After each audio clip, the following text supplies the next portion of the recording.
Hey, good afternoon, everybody. Thank you for joining us on today's webinar brought to you by McQueen Financial Advisors.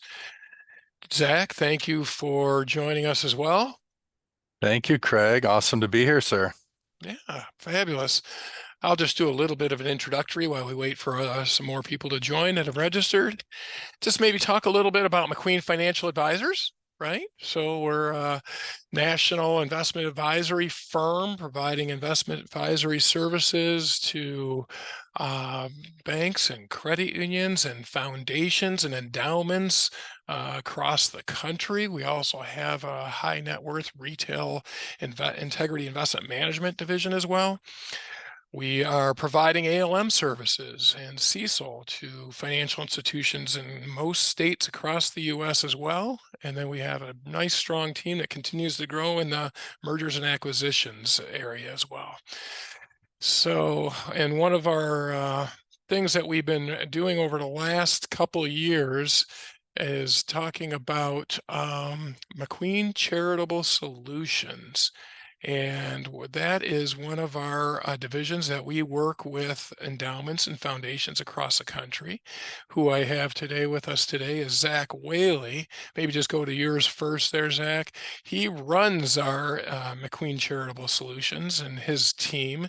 They work with analyzing investments, fixed income, equities, ETFs to help our clients reach their goals and within their risk parameters as well. He also does consult with boards and management on interest rate risk management, as well as strategic initiatives that the accounts are actually looking for doing. So welcome, Zach.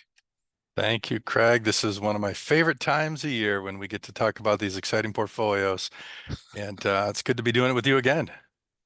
Yeah, thanks for saying that. I thought you were going with favorite time of the year and being football time of the year and fall and cider mills, but Hey, that too. It's a great time of year. although our southern clients don't understand the cider mill comment, I gotta imagine. They understand the heat going away a little bit though, which is great. Yeah, a little reprieve. Yep. And then I'm Craig Cecilia. I've been with I'll go back McQueen. to you, Craig. Oh, good. Thanks. I've been with McQueen for 19 years, our chief investment officer, and oversee our advisory work as well as strategic initiatives, partnering with Charlie on those for, on a go-forward basis as well. So with ado, let's look at the agenda, talk a little bit about today before we start getting into things. Oh, like that screen. Administration.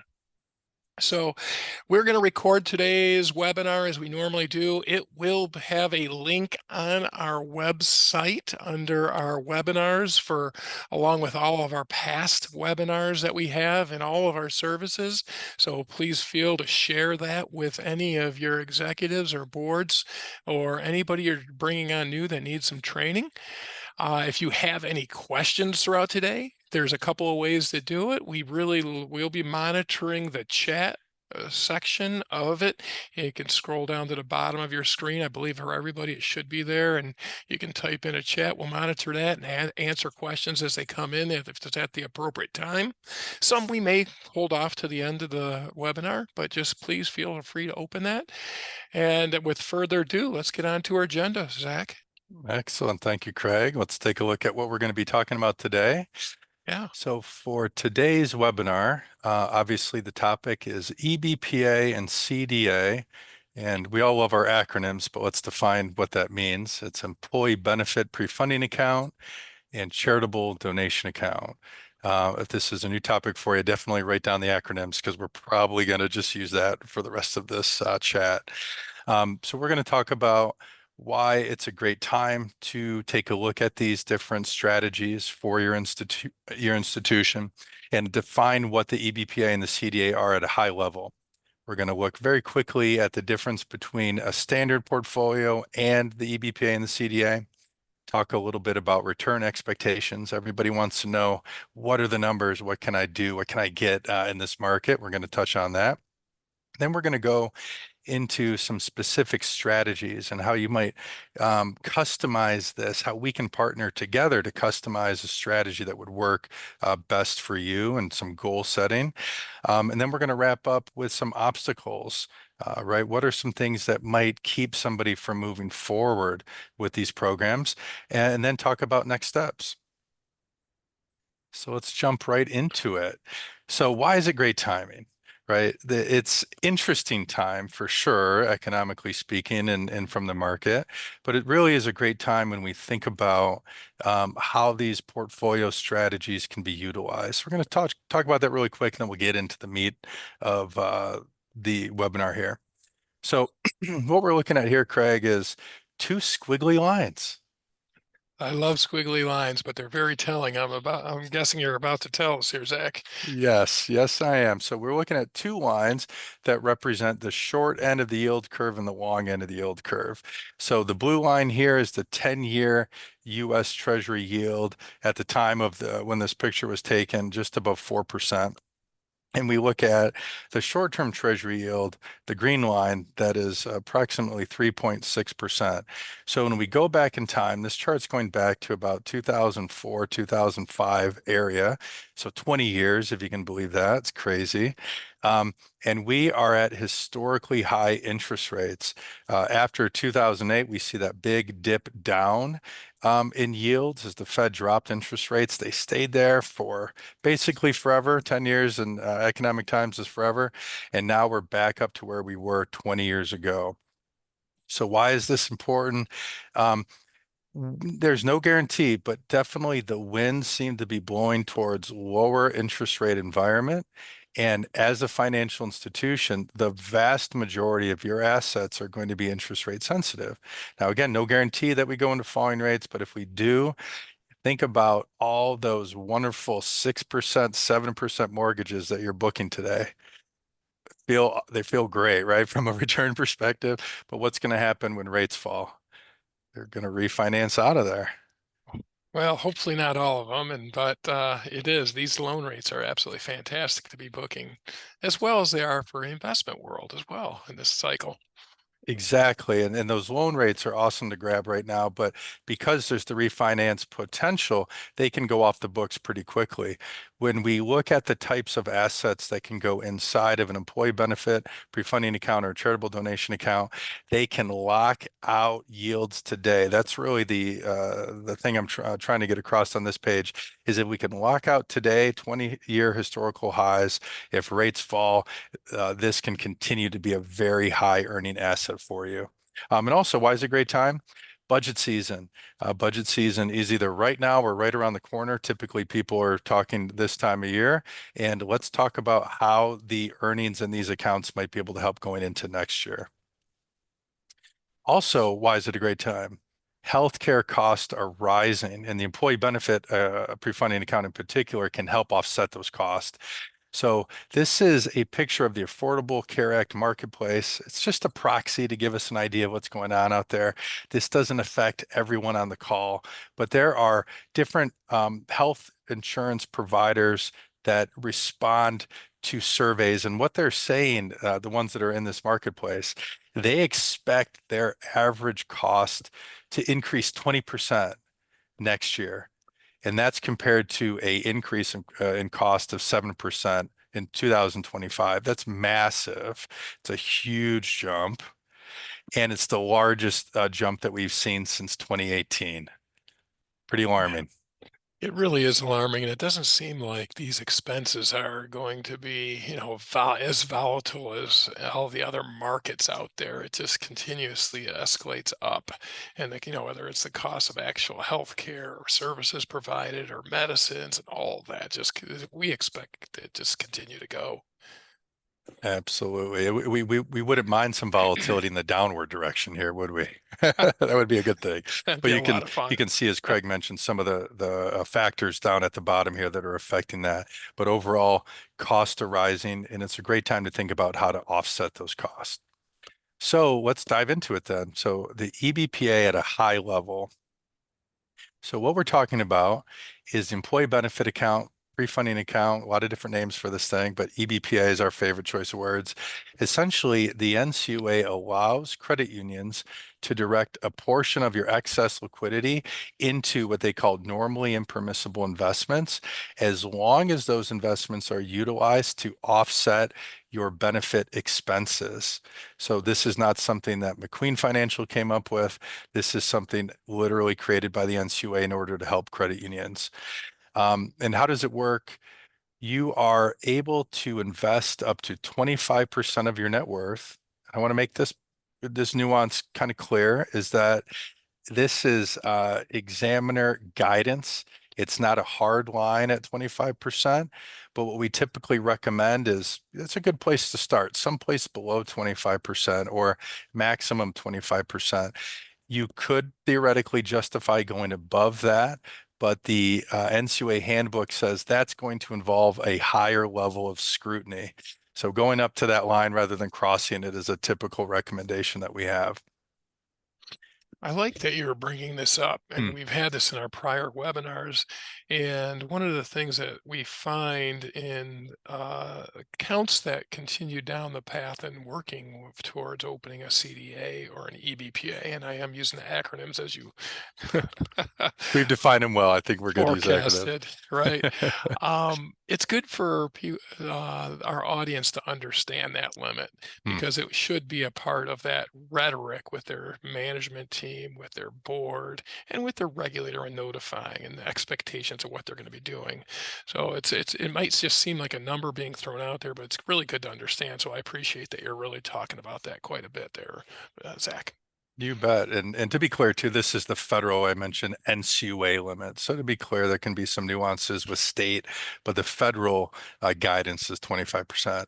And then what does that guidance allow you to do? You are able to take investments that you would buy that you wouldn't normally be able to buy in the standard portfolio.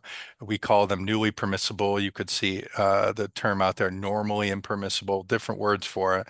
But essentially, these investments can seek a higher yield or rate of return. And the goal for that higher rate of return is to offset the expenses that you have and to make higher earnings than you're able to make in your standard investment portfolio. Now, why would you start an EBPA? The easiest answer is just to increase income. It allows you to have access to more tools in your toolbox, right? This is a way for you to expand the types of investments that you're deploying your excess liquidity into. And because they have a higher earning potential, you're just going to increase income in general versus a standard investment that you might buy. Then you take that, offset expenses, and not only can you offset expenses, which when you combine those two together, your earnings are just better, but also you can use this to offer better benefits to your employees, which is incredibly valuable. You can help with executive retirement, attract new talent, right? By saying, hey, this is what we offer, this amazing benefit package and program and retirement bonuses we'll get into a little bit later. There's a way to attract talent, but also retain them. And that really is a great tie-in for M&A. If you're looking at doing mergers or acquisitions in the future, how attractive is your organization to bringing on another institution? If you're offering a great benefit package, it's going to be a lot easier to sell. Hey, come on over here. We've got a great thing going on. Come be a part of it. We've already established it. It's also great a little bit on the remaining independent side too. If you have these established and you can say, hey, we have amazing programs for our executives, we won't necessarily be attracted to merging away to an institution that provides it because we don't provide it. Let's provide it ourselves. And we already mentioned protecting against falling rates. All right, let's look at the charitable donation account at a high level. NCUA allows credit unions to direct a portion of their liquidity for the purpose of charitable giving. So let's dive into some of those specifics. So you are able to invest up to 5% of your net worth. And this number is a very specific number. This is not guidance. Regulation is clear. 5% of your net worth is the maximum. So 1/5 of the size of the EBPA. Same thing though, you can go into newly permissible investments. inside of both of these accounts can look very similar, but the purposes of them and the size of them and a few other details are a little bit different. You can get greater yield and return over standard investments. And the key here is that the earnings must go towards 501c3 charities or 501c19. And oftentimes when we talk with people, they're aware of the 501c3, Craig, but the 501c19, are you familiar with that? I know it's relatively new over the last 2 years that they've added that or amended what they're eligible to. Why don't you remind me of what the Absolutely. Absolutely. So armed forces and veteran organizations, essentially 501c3s for a particular segment. But what I love about this, Craig, is that when this regulation came out and we saw it, we're excited, we're adding it, to the possibilities for our clients to give to, is that it shows that regulators are actively looking at these accounts to make them even more beneficial to you. And I tell you what, here's maybe a note to jot down if you're an executive on this call. Bring that up to your board. There's probably either someone on the board or they know somebody who served in the armed forces. There's usually a desire there at some point, like, hey, I'd love to be able to contribute to this, and that allows you to do so. So essentially, the goal is just like the EBPA, make more money than standard investments so that you can give more. All right, why do we start a CDA? Well, a lot like the EBPA for just slightly different reason. If we can make more money, we're able to offset our expenses that we're already giving. We're able to give more, essentially growing our social mission. One thing I'm super excited about is you can start a foundation, which we're going to get into in a little bit. And the same concept with mergers and acquisitions. If you want to attract an institution through a merger or an acquisition, wouldn't it be great to say, hey, you care about your social mission, your giving? Look at the program that we have set aside, the account that we have where we're earning more money to give more. You have an established program that you can use to attract people, to have them hitch themselves to your wagon, so to speak, right? This is a great tool to do that. And of course, protect against falling interest rates as well. Yeah, I like the reasons that you have in here, Zach. And one of the things that we hear often across all our divisions is, hey, what are my peers doing? What's Mhm. happening in the marketplace? Tell me a little bit about, yes, a measurement and gauge of what I'm doing, but what are others doing that we might be considering? And this area is one of the fastest growing areas across the industry, is the CDA account because once again, that's part of our mission is really supporting the markets that we serve in. So it's just, and I love that they have it. And even if, whether it's going through their own foundation or directly to the 501c3s or 501c19 organizations. Absolutely. It's my favorite part when we review these portfolios is, hey, let's start off this call with some fun. What have you been using the earnings on your charitable donation account for? And we hear all sorts of stories. It's my favorite part of this because it's actually reaching somebody. There's a real impact behind the CDA. So this part will go a little bit quicker is EBPA and CDA versus standard investment portfolio. Here's a list. I won't read everything, but your standard investment portfolio probably has one or two or all of these on here, different investment asset classes that you can invest in. And why do we have a standard portfolio? Um, you want to increase your earnings over cash. You want to be able to support your primary business model, which is your lending, right? You want to support your loan demand, and you want to have liquidity in place to do that. Typically, these portfolios are structured very short term, 3 to 5 years. There are some barbell strategies out there where you have some short-term investments, not a lot in the middle term, but then some long term, a little bit of a barbell. But these investments are for a very specific purpose. When we look at EBPA or CDA, the investments aren't absolutely always completely different. We see corporate bonds at the top here. You may have corporate bonds in your standard portfolio, but we're able to take on a little bit more duration, right? Because we're not looking at primarily liquidity. We can go out a little bit further and seek longer term yield and return, especially again protecting against rates. Like that duration can be a lifesaver. Um, We can buy preferred stocks, which is think of it as a hybrid security somewhere in between a corporate bond and common stock. It acts a little bit like both, but it'll have a fixed dividend and a fixed maturity date oftentimes. So it kind of looks like a corporate bond. We can also buy ETFs, mutual funds, common stock. The point is these are highly customizable in investments that you are not that are not permissible in your standard portfolio. And we want to take a look at this based on your goals and your risk position and develop a diversified portfolio designed for higher returns. Yeah, very well said. And the expectations can be met just as long as it's understood and creating a portfolio that works really well. And I think you're going to talk a little bit about expected returns with different asset classes. Yeah, I think it's good to go into some specifics. Some of the feedback we've had from other webinars is the Q&A is always, well, what can I make, right? So we're gonna beat that to the punch and just talk about what we're seeing in the market right now, right? So for fixed income investments that can be a part of the strategy, they don't have to be, but they often are a part of these strategies. When we look at triple B rated by Moody's or S&P corporate bonds or preferred stocks, or a double B, which is the beginning of high yield. When we look at that sweet spot where there's a really often, not always, but often a really good risk to reward balance there, the yields that we're seeing in this market are around 6%. Now, yields have been coming down, and sometimes we're seeing fluctuations right around that number, give or take. It depends on the day at this point, right? But around 6% yield to maturity is what we're getting. And when we compare that to the treasuries, we're talking about roughly 150 to 175 basis points of spread.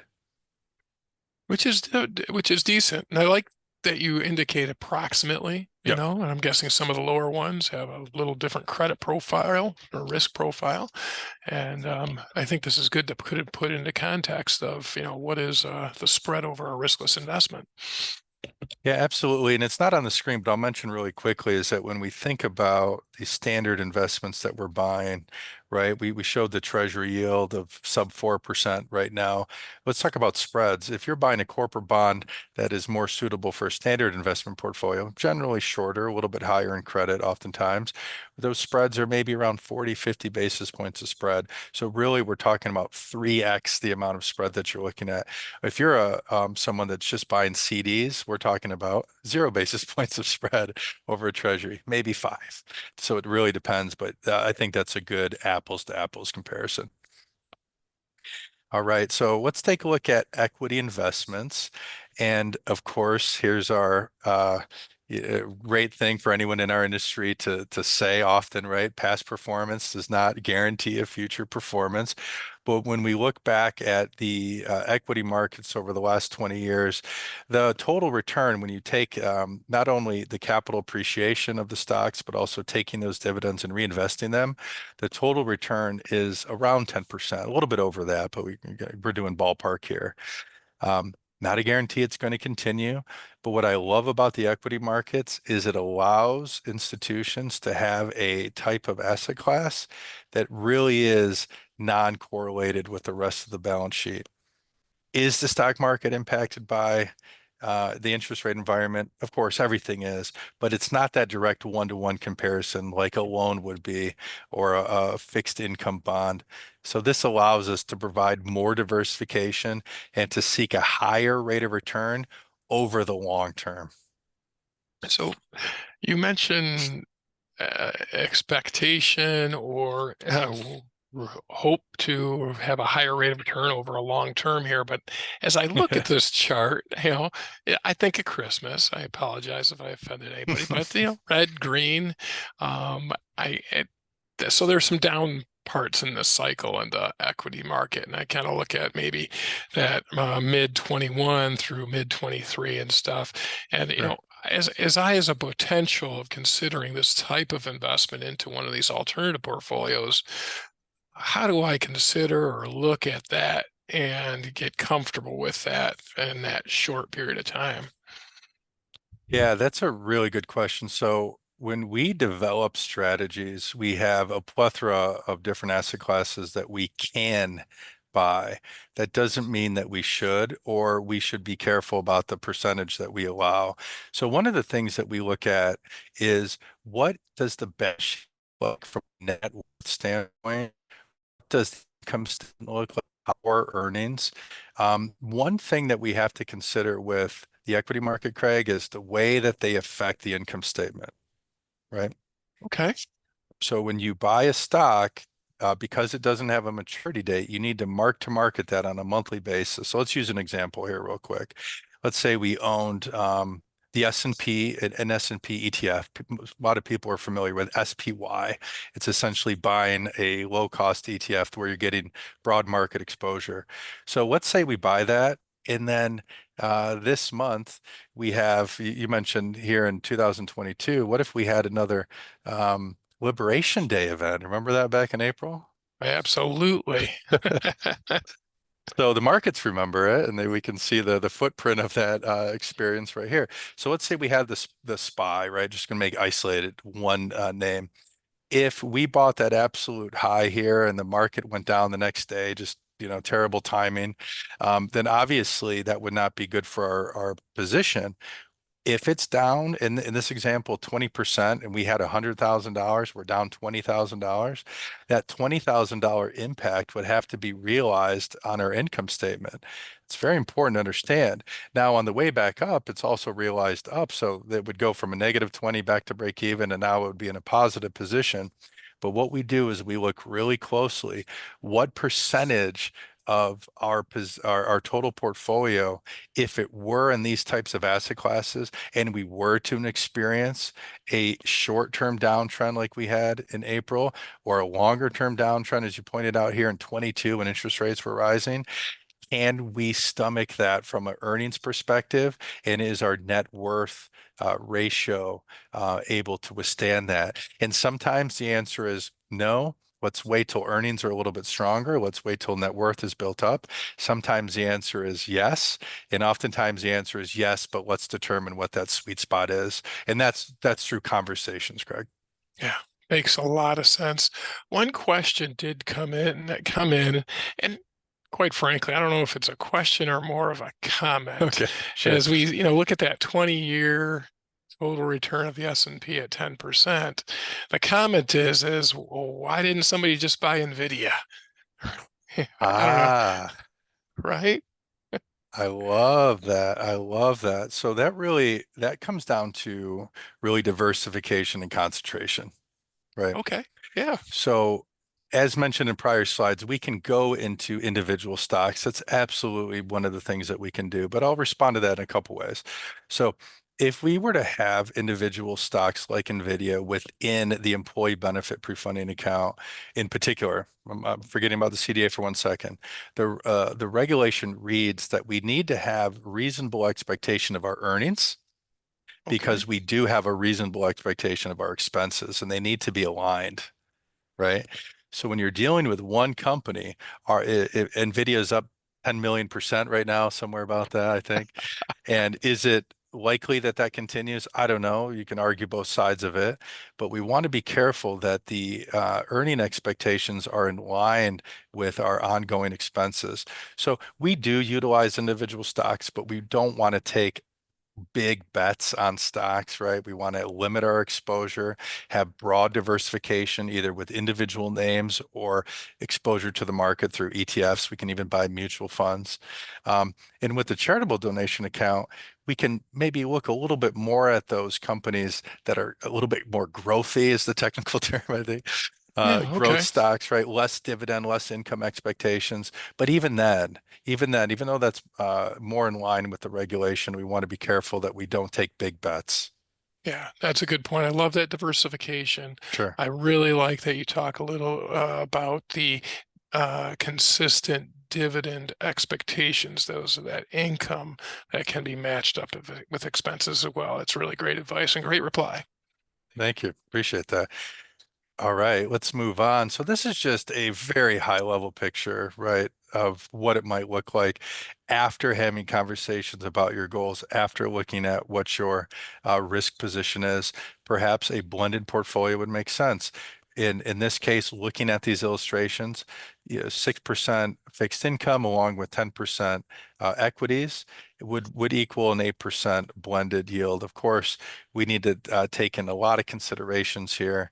A 0% equity might make sense for you, or 10%, right? This is just an example. And really the point is here is less that these returns are absolute and guaranteed. That's not what we're trying to say. But based on history and current market expectations, these are reasonable discussions that we can have around earnings as a starting point, and then customize it from there. So let's look at one of my favorite parts, I think, of this webinar is really, let's get specific. How can we use these accounts? So we have a couple strategies that we're going to talk about. And one is increasing in strategy one, increasing income. And definitely strategy two is I want to pay my executives out, or maybe I am the executive that wants to pay out at specific dates.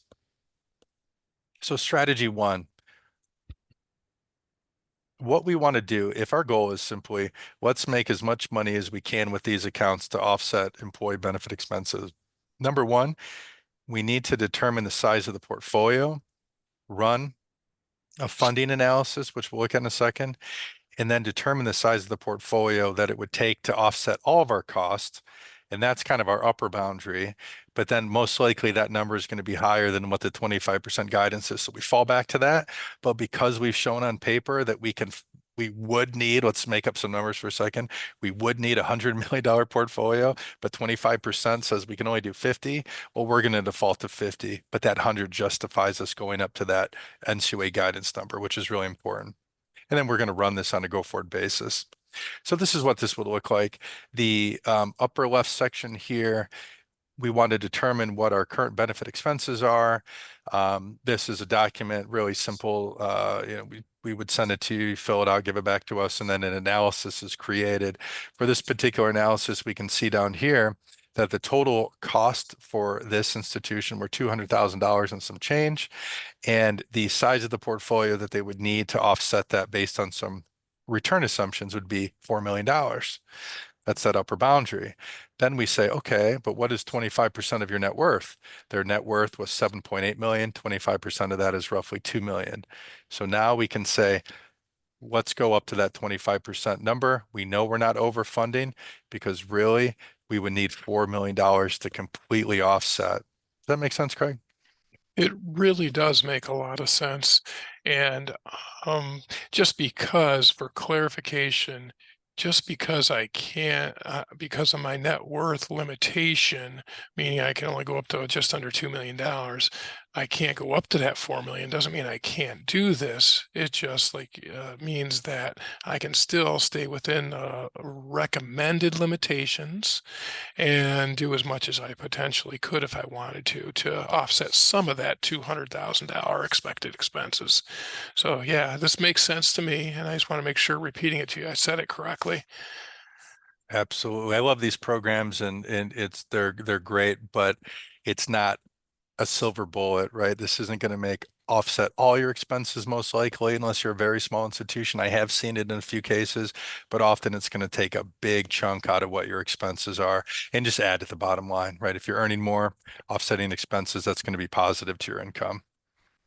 All right, let's look at a little bit more specific strategy here. What if we wanted to focus on using the EBPA to fund payouts for executives, right? Well, we need to start at the same place. What size of portfolio are we working with here? Determine the number of executives in the plan. Maybe it's just one to start. Maybe it's 5 or 10. When are they retiring and how much are we looking for them to receive? And then is this based on salary? If so, we need to consider a few things such as salary raise increases over time. And I just want to pause here for a second. This is an example, but again, this is highly customizable. It doesn't have to be at retirement. It could be a little bit of an incentive for an executive to stick around for a couple of years. Hey, let's work together. And when you're here for 3 years or 5 years, this is what we have planned to pay you. right? So there's that ongoing retention. So you can piecemeal that over time rather than having what often, it's a funny term, but a golden handcuff, right? You don't need a golden handcuff. You can have golden string along the way, right, to lead you into that eventual retirement. So in this case, this is just an example of looking at the amount of money we're looking to fund up here, salary increases, and then a few employees or executives that throughout time are expecting these red number, these payouts. I know Charlie hates red. This is a payout, but the green is on the right side, the value of the account, right? So we want to offset the red with the earnings, and this portfolio is structured to do so. Because of the ending value, all the payouts, the actual return is in excess of all the payouts. So not only was this plan accomplished, there is an excess return to the institution above and beyond. But we don't know that unless we run the numbers. So this is a very important part of the strategy. Instead of saying, I want to make executive payouts, let's figure it out. Let's do the math behind it and make it work. All right, now let's talk about CDA goal setting. Um, a couple examples. I know this is your favorite one. You really, really like to talk about a lot. I probably got a little excited when I said CDA again. So I do. I just love it because you can increase your giving, or you can do something that I think is really a great vision for the future, is setting up a foundation. So let's look at this. The first is giving more to charity. Um, we want to determine the amount that we are currently giving, right? Let's level set. This is, we're giving $100,000 a year, right? Future giving, we want to give $200,000 a year, whatever it is. That's a very important number. Then, or in no particular order, what causes do you want to give to if you could? And what causes are you currently giving to that you would like to give more to? So here's an example. Let's say our goal is $100,000. Well, without a charitable donation account, if we assume that we're taking money today and we're putting it into standard investments at 4%, which is, depending on what you're getting into, is a reasonable expectation, it would take $2.5 million to get us there at 4%. It's 100 grand. With a CDA earning 2% more than that, it would take about 1.6 million. So these are just estimates. We'd have to work in, the actual portfolio, what type of strategy we are to make these numbers really make sense. But at a high level, you can see this is a leverage play. You're able to make the same amount of money with less assets, which is great. But my favorite part of my favorite type of account is in the green here. Why not just give more, right? If you already have that dedicated $2.5 million to give away, or to invest in, I should say, $2.5 million to invest at 6%, we can see that our earnings go up to $150,000. So think about the charities that you're involved with. What would an extra $50,000 mean to them? It's significant. 50% more giving in that situation. And then also we can look at a foundation. Foundation, we have an entire webinar on this, by the way, that you can find on our website or our YouTube. And it's it's incredible when you think about what a foundation can do, because what it does is it is a separate legal entity from your institution that's sole purpose is to have a social mission of giving, right? And credit unions of all sizes are starting these. You don't have to be super big. Um, and also, right now, your giving expense might be purely coming from your bottom line, right? It's all your giving's coming from you. Well, if you have a foundation, you can attract and leverage the community's money to attract money into the foundation. So now you're giving more money away, or you're reducing the bottom line expense from the credit union because you're getting that money from another source. Also attract new members. And here's an example of the different pillars, right? This is an actual foundation that we work with. It's an amazing MCU foundation out of New York. They're incredible, and what they've done is they've said we want to meet our community with their basic needs, help them with food and clothing, that kind of thing, and then we can help them with education. And once they're educated, they can earn money themselves in a higher way and not need the basic necessities, and then move them towards home ownership so they can develop wealth for the future.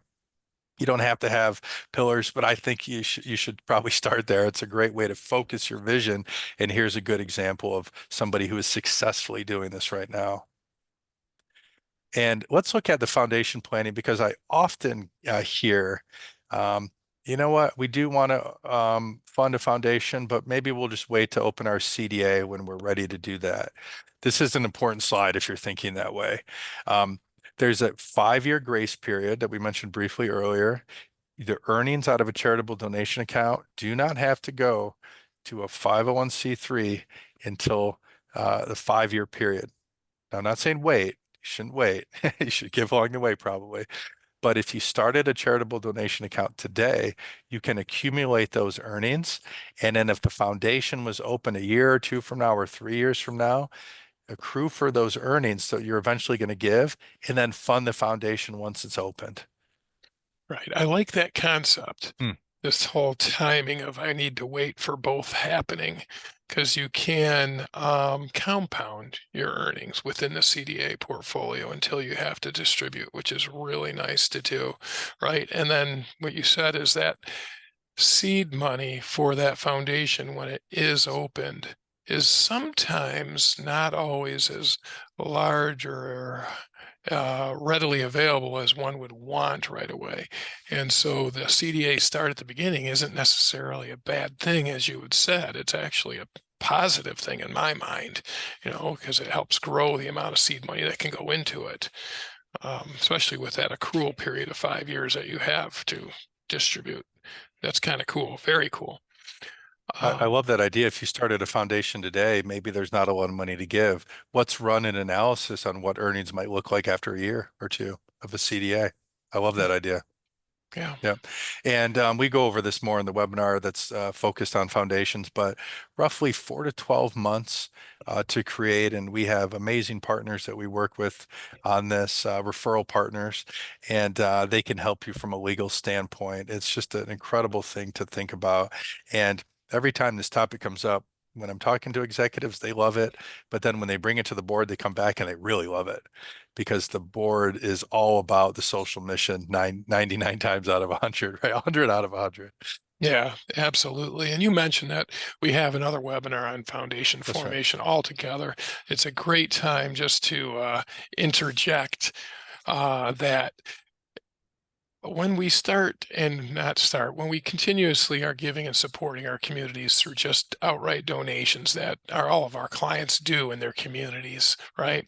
Hmm. That foundation step actually is a visual, and it helps actually generate more awareness in the community because of the name, because of the marketing. And a lot of the times, as we see our clients that actually have foundations and some that don't have foundations, their efforts to actually get the community involved in supporting those contributions, whether they're doing a fundraiser or whatnot, they seem to be supported and more successful when they have that foundation name behind them and they're able to actually benefit the community more. It's the power of a sole purpose, and that's what that foundation is. So that's a really good point. Yeah. And then you can start an endowment, right? This is one of my favorite things too. For sake of time, I'll say really quickly, not all money that goes in the foundation needs to be turned around and go to um, a source where you want to help somebody right away. Save it for the future. Build an endowment like a college does, and then as that thing grows, the earning spinoff is going to be, potentially a higher contribution than the actual money that's coming from your institution. Wouldn't that be amazing if you had something in place where the earnings are higher than what you're giving on an annual basis? It might take a while to get there, but the only way to get there is to start working on it now. And this is a wonderful part of having a foundation. Yeah. Yeah. I really, really like that. So I kind of want to talk a little bit about what you've experienced over the last several years, Sure. Zach. And because as we talk to our clients, we all seem to hear the same thing that this is a great idea. we're here for a purpose as an organization, and we like those. Oh, nicely done. Perceived obstacles and Oh, solutions. are we about to hear an obstacle? I love it. Let's hear Yeah, it. absolutely. Um, and some of the obstacles are just simply I don't have enough time or liquidity and stuff. We'll talk to each of them, but more often than not, I hear, "Hey, listen, Zach, I'm lending to my members or my Mhm. membership, right? I'm lending, and I'm using up most of my liquidity, and I still want to keep a little bit of investment portfolio for liquidity to harbor some of my investments and cash flow." When I hear that, I think, boy, there's a lot of different ways to fillet a fish, if you will. And could you just share with me some of the times you've come across that hurdle of liquidity? And did that always stop the conversation, or were there solutions found, or were there steps that still could be made in anticipation of a change in liquidity? Just, what can you shed some light on with that respect? Yeah, that's a great question. So everybody's different, right? Of course, every Yeah. situation's different. Sometimes we'll have a conversation that says, "Hey, this sounds good, but lending is so hot right now. We have no liquidity," right? One of your examples. What do we Hmm. do? Well, that's awesome. I mean, keep lending. That's amazing. Um, there's reasons why we might want to consider these portfolios too, though. And if liquidities, we talked about that the interest rates falling can really hurt loans, and they won't necessarily affect these portfolios in the same way, so they can be a great benefit. But if the liquidity is not there, what do we do? One thing that we can do is just get the process started, open an account. You don't even need to fund it. There's no cost to having an open account that's unfunded. In fact, we've had some for a while in some cases, and we fund it later on when the liquidity is available.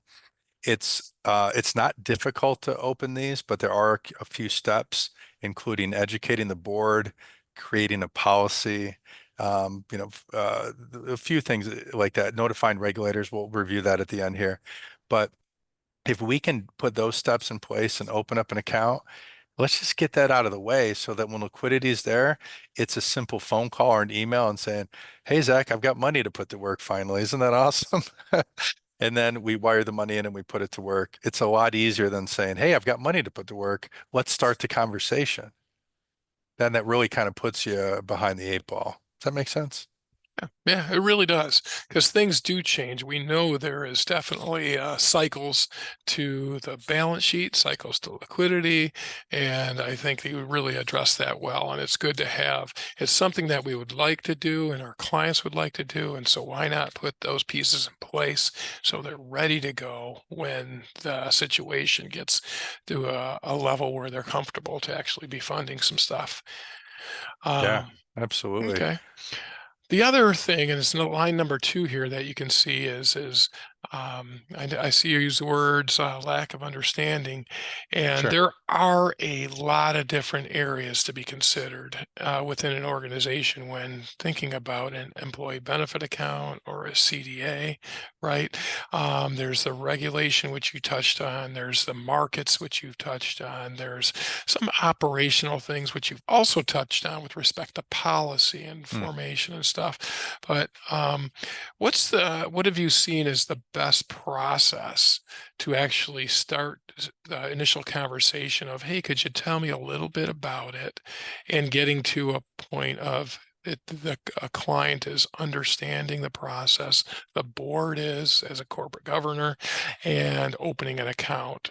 How does that how do we help in that understanding process? Yeah, the timeline really begins most often with a conversation with the executive team, right? We're talking a CEO or CFO or somebody on the finance team, and we're really educating, going into greater detail than even on the webinar, answering questions and talking about how this might benefit your institution. Then typically at that point, that conversation is taken back to the board. The board is informed, and oftentimes, not always, but we're happy to do it. It happens quite often is we'll go into a board meeting to present these types of accounts and answer any questions. Sometimes it involves phone calls with particular board members. That's a little more rare, but sometimes we'll do that too. The point is education. Once everybody is educated, we develop a policy, which doesn't take too long. We just need to determine some risk factors and our goals that we're trying to accomplish. And we essentially have that able to be created for you. So don't worry about it. You're not going to have to employ Chat GPT for that one. And we get the ball rolling. And once the trades are going, it's a pretty automated process that results in reporting that then go back to the board to make sure that they stay informed throughout the time. Yeah, and I think this step is extremely important. If not only from just again corporate governance standpoint and responsibility, but if a regulator comes in, they want to see that the institution fully understands what's going on. And so having a partner, a Zach Whaley, if you will, to help guide, educate, and document what needs to be done so they're fully prepared to understand and live and breathe with this new endeavor, but also respond to regulatory inquiries or questions about it. So that's excellent. Thank you. So Right. We basically hit on a lot of these next steps. So this is really what we've been talking about, Craig, here is everything that we see on this list. And you mentioned notifying regulators. I think that's a very important initial step as well. yeah, yeah. Um, One of the things is planning for the future, right? So what we're doing today is great. We see our clients giving, supporting their communities, right? And what we do next year is planned for, but sometimes it comes with some surprises or whatnot. And I think these accounts really help solidify it because one of the things you mentioned earlier were the locking in longer term returns and Sure. looking at that interest rate cycle. And these types of investments that, depending how a portfolio is structured based on the client, could be completely designed to where they don't have that negative convexity where when rates continue, it looks like you said it continue to go down, they won't disappear. The loan won't prepay if they had that negative convexity or had that positive convexity in there. We can structure it so we get these higher yielding investments for a longer period of time, which I like, right? I was just kind of going towards that last perceived obstacle in there. Oh, sure. I'll go back to that No, too. So yeah, we've that's been good. talking about both sides, but I like that. Thinking about next year, right? Um, we want to think about what type of earnings that we're going to expect next year. And we want to, as you're saying, Craig, we want to model what if rates go down. So we can look at interest rates flat, we can look at interest rates down. Both are very important. Also up, because Yeah, what if the world's wrong? Yep, absolutely. All right, well, let's go through one more time just in detail, just as a reminder on those process and timeline. Just one more time. It'd be great to kind of do that so everybody has a good sense and comfort level with that. absolutely. So we've touched on a few of these when we were talking about the obstacles, but let's go through it in order here. So we want to understand the programs, and that's through discussion with management. And we can have those discussions, right? I'm sure there's a few questions that you might have that are specific to you. Let's talk through it. Let's work on that. And then bringing that back to the broader executive team, bring it to the board. That's what we're talking about on that first bullet point. And then once it looks like we're moving forward, let's notify regulators of our intent. Let's get ahead Mhm. of that and make sure that we're all working on the same team, which we are. Again, this regulation was created by regulators, right? So they'll say, oh, yeah, that's right. That's great. I'm glad you're doing that. Determine your goals, and then we can say, this is what we're trying to accomplish. The next step is how do we do it? The part of how we do it is doing a risk assessment to make sure that the strategy is going to make sense to your balance sheet and your income statement, and then create and approve a policy. We have those that we can customize for you, and then it's a matter of understanding it and bringing it to the board for approval. And then finally, it's opening up an account and investing. And there's not a lot of work beyond that. Don't want to get into too many details for sake of time, but really there's operationally very little to do, because everything is handled the way that we do things anyways, is everything is handled in a separate custodial account where investments are being purchased and settle in there, even easier potentially than your standard investment. Um, procedures where you're having to coordinate with your safekeeper. All of that is basically handled automatically, at least with the way that McQueen Financial manages these. Craig, anything worth mentioning outside of this timeline? No, nope. Just kind of just some closing comments after this. Absolutely. All set. Okay. Um, as a recap, we've talked about employee benefit accounts Hmm. and charitable donation accounts, both of which are a growing trend amongst your peers that are just, it's a trend that's been happening for several years now, and it continues to happen. You mentioned something very smartly, that it's not for everybody, but properly managed, uniquely customized, and done correctly, I think a greater percentage of institutions should have these in order to help them accomplish what they're looking to do as an organization and with their mission and what they're doing. So, a great information on how to do it, some of the risks that are involved in it, and what to be wary about. And we're always here to help out with this process. And you and your team are doing a great job with that, Zach. And I really appreciate that. And I know our clients do as well. Well, thank you, Craig. And hopefully this demystified it even further, right? We see Yeah. acronyms and we have to understand what those mean, and this is just one step in moving that direction. But yeah, definitely excited to continue to have more conversations about this. It's one of my favorite parts of what I do is talking to people like you on this webinar, on a phone call afterwards. Let's see how this might make sense for you. That's one of my favorite things to do, Craig. Love it. And thank you. Thank you for doing that.